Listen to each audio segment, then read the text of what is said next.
Takže čaute, v tomto videu sa pozrieme, jak som zdolal 4 tatranské chaty za 24 hodín.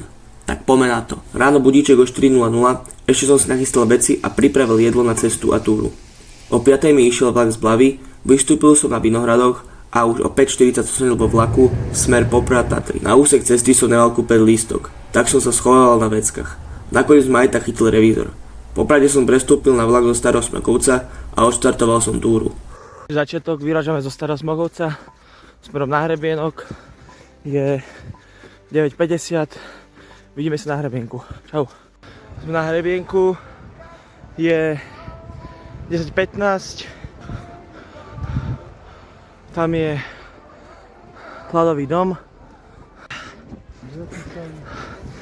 Čaute, pokračujeme smer Bydlíková chata, Rainerova, Zankovského. Vidíme sa na Rainerke. Prichádzame na Bydlíkovú chatu. My sa nezastavujeme a ideme ďalej.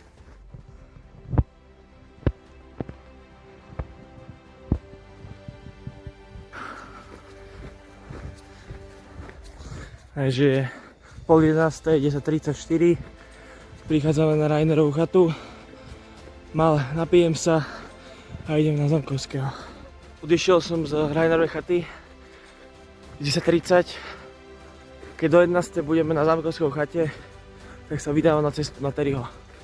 Držím palce, čaute. 10:58. Zankovského chata, takže sme pred 11:00, takže idem na Terryho chatu. Dám si 20 minút pauzu a ideme hore. 11:10. Sme na ceste na Terryho chatu po zelenej. Po ceste mám pekne kiwi. Pekne, uvidíme, jak to vyzerá hore. Čaute.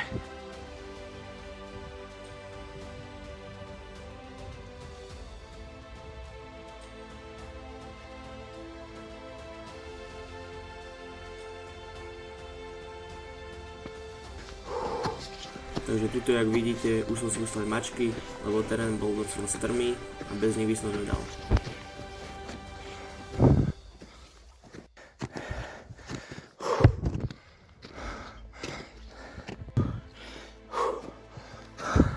Prvé pohľady, tam je chata.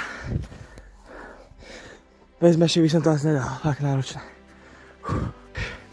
Posledné metre, krásna obloha len tam v ďalke. Dali sme to,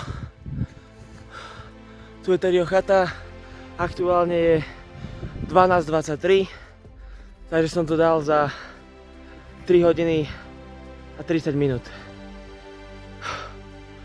Je to tam, ideme sa najesť a o 5:00 ide vlak. Čaute. Takéto tu mám švédske stoly.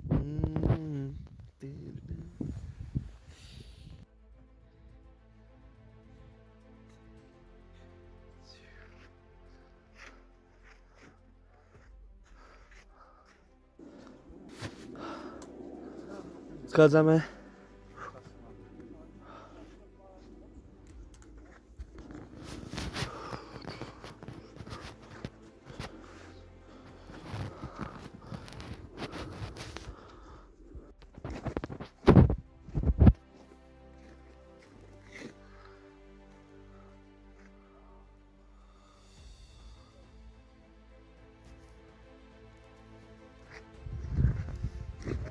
Čaute, kiwi číslo 2.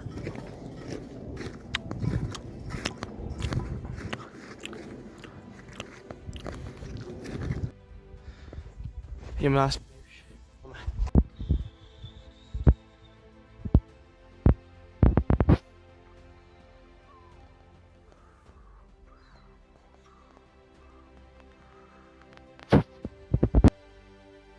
Ku koncu som navštívil ľadový dom a ešte som pozrel na akciu Horskej záchrannej služby.